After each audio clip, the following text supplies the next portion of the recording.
આજના આપણા વિડીયો લેક્ચરની અંદર વાત કરવાના છે સ્વને લાયક બનાવવા માટેના 11 પરિબળો આપણે જોઈ ગયા હતા. હવે પાછા બીજા 11 જોવાના છે. એવી રીતના 22 પરિબળો થશે. 12મું પરિબળ આવે છે સ્વનેતૃત્વનું પરિબળ, સેલ્ફ લીડરશિપ ફેક્ટર. કહેવાય છે કે દરેક વ્યક્તિએ પોતપોતાની રીતે એક નેતા હોય છે. કુટુંબમાં મુખ્ય સભ્યથી માંડીને વ્યવસાયમાં દરેક જગ્યાએ નેતૃત્વ સાથે સંકળાયેલું હોય છે. જોતા હોય ને આપણે ઘણીવાર આપણે પ્રેક્ટિકલ એક્ઝામ્પલ લેવું હોય તો જોઈ શકીએ. તમારા ટૂંકમાં જ્ઞાતિમાં છે, ટૂંકમાં તમારા સમાજની અંદર, તમારા ઘરના અંદર કોઈ બી વ્યક્તિનો લગ્ન પ્રસંગ યોજાય ત્યારે અમુક એક મેન વ્યક્તિ હોય જે બધું, અમુક એવા મેન વ્યક્તિ હોય જે બધું આખું લગ્નનું મેનેજમેન્ટ કરતું હોય, અમુક એવા વ્યક્તિ હોય જે રસોડાનું મેનેજમેન્ટ કરતા હોય, અમુક એવા લોકો હોય જે જાનનું મેનેજમેન્ટ કરતા હોય. બરાબર. આ એક જાતનું શું તો કે નેતૃત્વ દરેક બાબતમાં, ધંધાકીય તથા બિન ધંધાકીય બાબતમાં સંકળાયેલું હોય છે. એટલે નેતૃત્વનું પરિબળ બી જીવનમાં ખૂબ જરૂરી છે. બરાબર. અને આપણે કહેવાય ને કે દરેક વ્યક્તિ પોતાની રીતે એક નેતા જ છે. બરાબર. જે નેતાગીરી કરી શકે.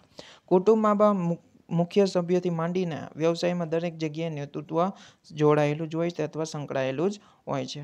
એટલે 13મું પરિબળ આવે છે સ્વયં આધારિત પરિબળ. આ પરિબળ વ્યક્તિની કાર્ય કરવાની ક્ષમતા, લગન સ્પષ્ટ કરે છે. દરેક પરિસ્થિતિ એક પ્રકારની જવાબદારી છે. વ્યક્તિ પોતાની જાત પર આધારિત રહી ઘણું બધું શીખી અને સમજી શકે છે. બરાબર. આ પરિબળમાં શું તો કે કાર્ય કરવાની ક્ષમતા અને લગન સ્પષ્ટ થાય છે અને દરેક પરિસ્થિતિ એક પ્રકારની જવાબદારી ઊભી કરે છે. બરાબર. એ પ્રમાણે તમારે કાર્ય કરવાનું હોય છે જે પોતાના ઉપર આધારિત હોય છે.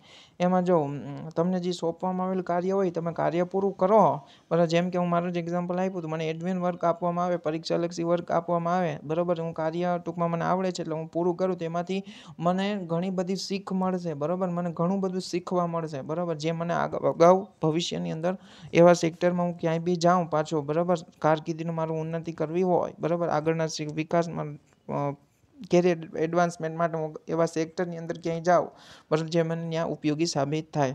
એટલે પોતાના ઉપર આધારિત છે. એમાં તમે શીખો તો એ તમારા માટે, ના શીખો તો જો અમુક કહેતા હોય ને આપણે કામ કરવા ખાતર કામ કરે. બરાબર. આપણે કહીએ ને ભણવા ખાતર ભણે, એના બીજું કોઈ લેવા દેવા હોય નહીં. બરાબર.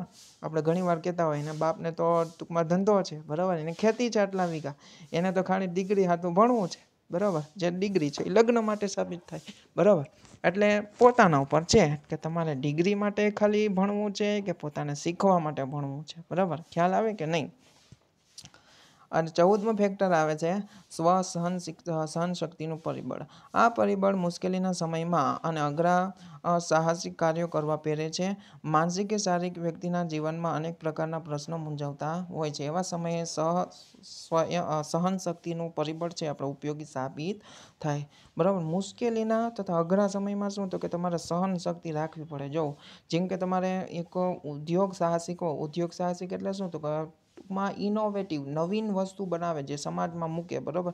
હવે ઉદ્યોગ સાહસિકમાં શું હોય તો ઉદ્યોગ સાહસિક એટલે કોઈ બી તેના મગજમાં વિચાર આવ્યો નવી વસ્તુ બનાવવાનો. બરાબર. જેમ કે ફોર એન એક્ઝામ્પલ હું આપું જેમ કે બાઇક છે અટાણા પેટ્રોલથી, ઇલેક્ટ્રિસિટીથી વગેરે ચાલે છે. હવે એક ઉદ્યોગ સાહસિક એવો માણસ થયો, ટૂંકમાં એવો માણસ આપણે બનવું છે કે જે પાણીથી આપણે બાઇક ચલાવી છે. બરાબર. પાણીથી બાઇક ચાલે એક જાતનું શું તો કે ઇનોવેટિવ આઈડિયા થયો. પાણીથી ચાલે એટલે તમારું બિઝનેસ ચાલશે. જો એ ટાઈપની તમે બાઇક બનાવો, બરાબર, એનું મેન્યુફેક્ચર કરો, કંપની બનાવો, બરાબર, પછી સેલિંગ કરો, 100% તમારું ચાલે. બરાબર. તો એના માટે બી શું તો કે રિસ્ક હોવું જરૂરી છે. હવે જો અહીંયા એક આવ્યું છે સહનશક્તિ. બરાબર. હવે હું એક્ઝામ્પલ આપું, ટૂંકમાં ઇનોવેટિવ ટાઈપ કોઈ બી વસ્તુ બનાવો ને તો એમાં તમારું ચાલે, એમાં 100% પ્રોફિટ હોય, ગેરંટી હોય. હવે તમે એક ઉદ્યોગ સાહસિક એવા થયા જે હીરો હોન્ડા કંપનીને તમારે ટક્કર આપવી છે. બરાબર. હીરોની બાઇક આવે છે, હોન્ડાની આવે છે, બરાબર, એક્ટિવા છે, પછી જુપિટર છે, બરાબર, એક્સેસ છે. આ બધી બાઇકને તમારે ટક્કર આપવા માટે તમે જ પોતાની જાતની અલગ બ્રાન્ડ બનાવો છો બાઇકની અંદર.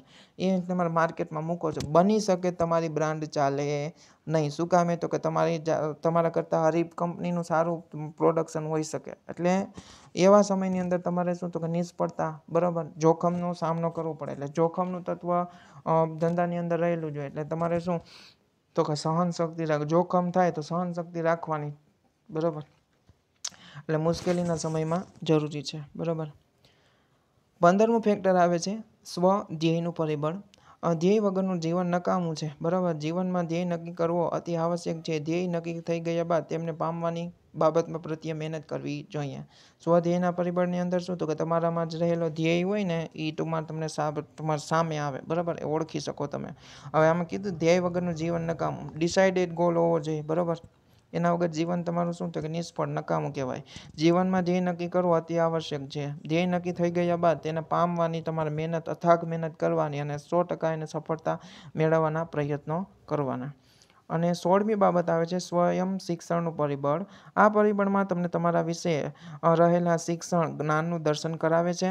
પોતાની જાતની સાથે સતત મૂલ્યાંકન કરી ચોક્કસ નિર્ણય લેવાની જરૂર હોય છે.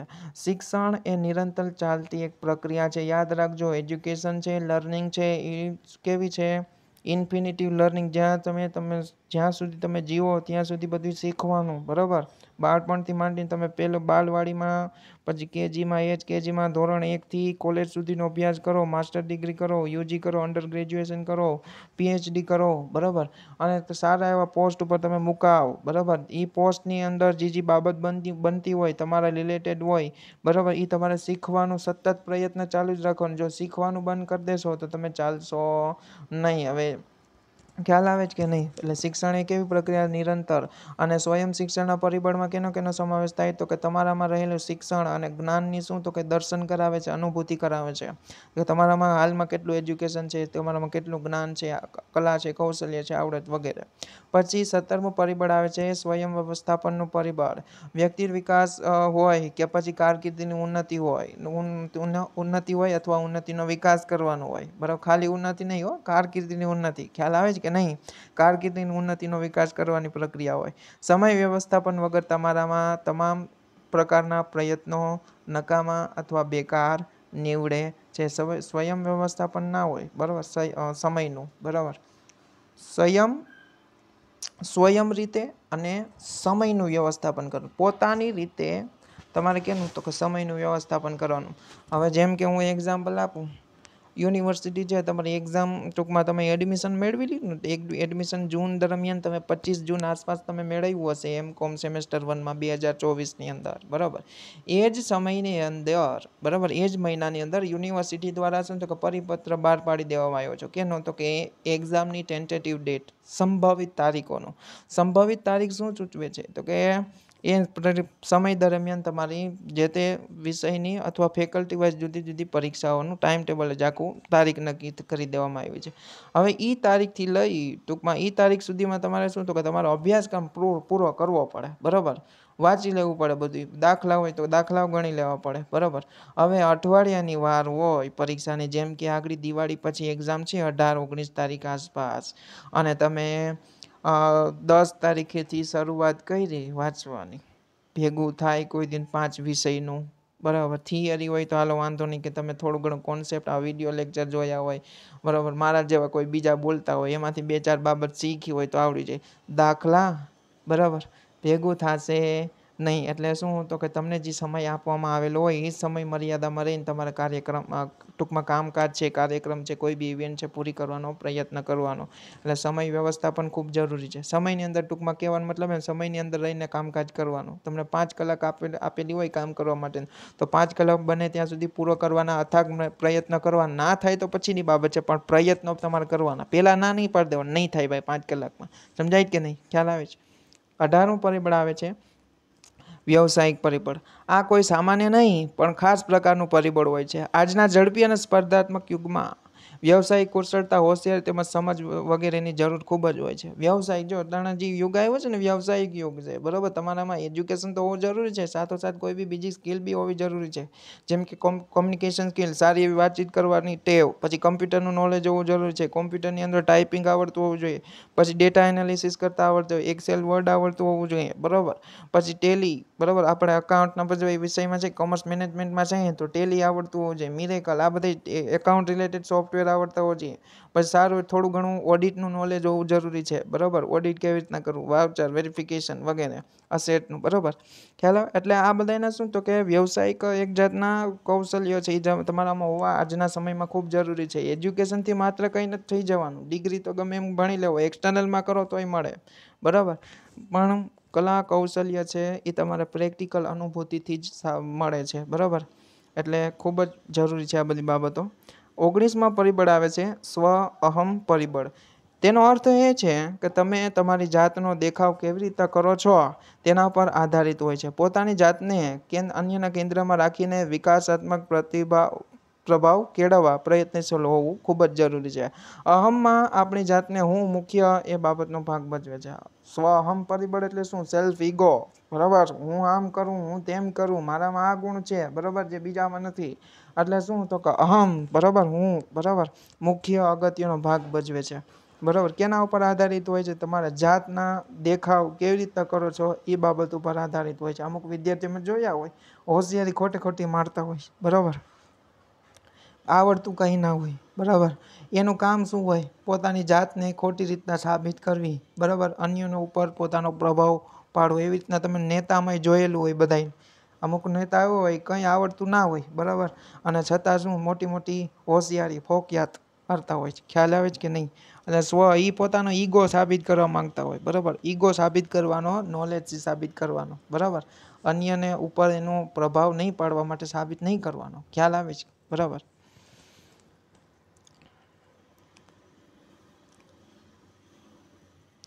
વીસમું સ્વભાવગત પરિબળ. આ પરિબળમાં તમારી મનની એવી સ્થિતિ સાથે સંકળાયેલું છે જે તમારા મૂડ, લાગણીઓ અને સ્વભાવ તેમજ ગુસ્સો દર્શાવે. સ્વભાવગત એટલે શું? તો કે અમુક વસ્તુ તમને વારસાગત મળતી હોય, સ્વભાવગત હોય. જેમ કે તમારા પપ્પાનો સ્વભાવ ગુસ્સાવાળો હોય તો બની શકે તમારો સ્વભાવ ગુસ્સાવાળો હોય, બરાબર. તમારા મમ્મી છે એ ટૂંકમાં શાંત હોય, બરાબર, તો તમે બી શાંત હોઈ શકો, બરાબર, એ સ્વભાવગત હોય, બરાબર.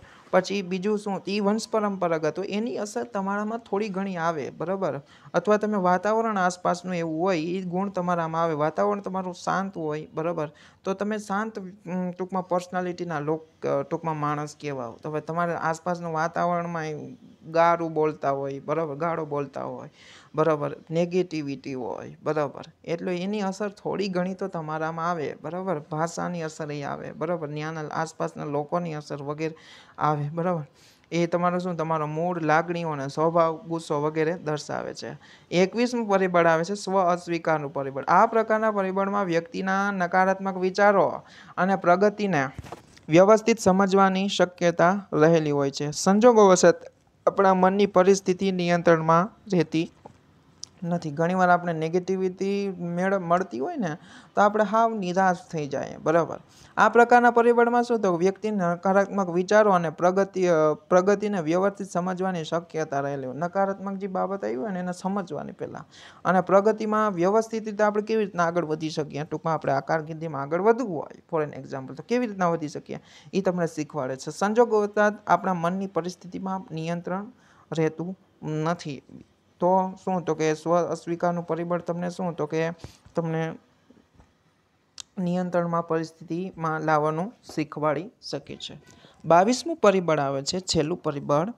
શું? તો કે આ પરિબળ એનું કહેવામાં આવે છે સ્વ વ્યવસ્થાપનનું પરિબળ. આ પરિબળ વહીવટી પ્રકારના ધ્યેયોમાંથી સર્જે છે. વહીવટી કામકાજ સંબંધિત હોય ને તો સ્વ વ્યવસ્થાપનનું પરિબળ.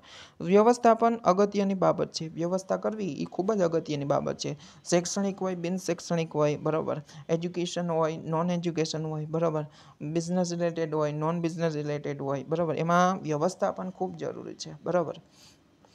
ઘરમાં ટૂંકમાં હોય, સમાજમાં હોય, બરાબર, આપણા ધંધા જ્યાં કરતા હોય, કામકાજ કરતા હોય, એમાં વ્યવસ્થા ખૂબ જ જરૂરી છે. વ્યવસ્થા પ્રમાણે ચાલવું જ પડે, અને એ પ્રમાણે ના ચાલો તો તમારું કામકાજ છે બધું જ ખોરવાઈ જાય, જે ચોક્કસ પ્રકારની પદ્ધતિઓનું સર્જન કરે છે, બરાબર. આ હતા આપણા સ્વને લાયક બનાવવા માટેના 22 પરિબળો, બરાબર. અહીંયા આપણું યુનિટ નંબર 2 છે, બરાબર, એ પૂરું થાય છે. હવે આગળના વિડીયો લેક્ચરની અંદર આપણે વાત કરીશું યુનિટ નંબર 3, બરાબર. જો તમને આ વિડીયો લેક્ચર પસંદ આવતા હોય તો અન્ય વિદ્યાર્થીઓને, અન્ય તમારા ફ્રેન્ડ સર્કલને, અન્ય કોલેજના વિદ્યાર્થીઓને, જો આપણો આ સબ્જેક્ટ છે ને સ્વ અને કારકિર્દીનું સંચાલન એ ગુજરાતની બધી જ યુનિવર્સિટીને લાગુ પડે છે. જે એમકોમ સેમેસ્ટર 1માં જે વિદ્યાર્થી હોય ને બધી જ યુનિવર્સિટીમાં સબ્જેક્ટ છે, અને પેપર નંબર 5માં જ આવે છે, બરાબર, બધી જ યુનિવર્સિટીમાં. સૌરાષ્ટ્રમાં સેમ સિલેબસ છે, નર્મદ યુનિવર્સિટીમાં બી છે, બરાબર, ઇન્દિરા ગાંધી નેશનલ ઓપન યુનિવર્સિટીમાં બી આનો સેમ સિલેબસ છે. હવે એક યાદ રાખજો, આની કોઈ સ્પેસિફિક બુક છે નહીં, રેફરન્સ બુકમાંથી આ બધું લીધેલું છે. બટ મેં આ વર્ષે મારી પોતાની જાતે એક બુક બનાવી અને પબ્લિશ કરેલી છે, બરાબર. તમે એ ખરીદવા માંગતા હોય તો મારો સંપર્ક કરવો. બરાબર. Thank you. આભાર.